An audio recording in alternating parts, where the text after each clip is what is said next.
So were you ever stabbed, beat up, anything? No, I was never stabbed, and I never was hit by anybody.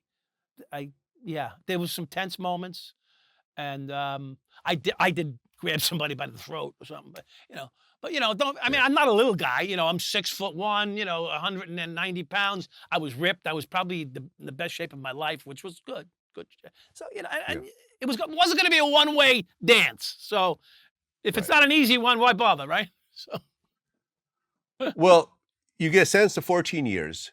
You end up doing 12 years and 5 months. right. How did it feel to walk out of that prison cell? So the last day in prison, I overslept for the first time.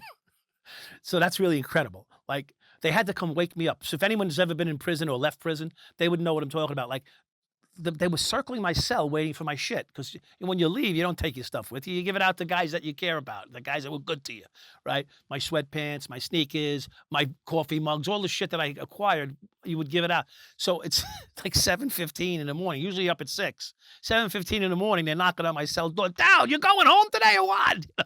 Because they all know you're going home. I go, yeah, well, what time is it? It's 7:15. You're missing breakfast and all this shit. So I'm like, oh, Jesus. So that was the first day I overslept in prison was the day I was leaving. So I don't know. I don't know why. But so leaving prison was scary. Life was so fast. Like prison life is timely and whatnot, and your movements are all timed. But the speed of the street was scary. For a guy who thought he was, Mr. Street, the speed of the street was very scary and intimidating. And it came to a point where I didn't want to be in the street anymore. I wanted to go back to prison. I was not comfortable in the street. It was really not a comfortable place to be. And so, yeah, so in 12 and a half years, I was sort of institutionalized.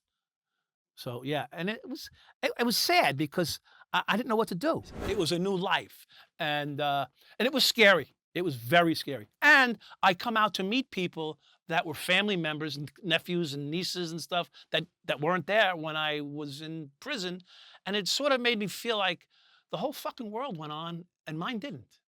Like I come out in the '80s. Like I come out with the '80s in my fucking head, you know? And I still act like it sometimes. Some people say I still act like it.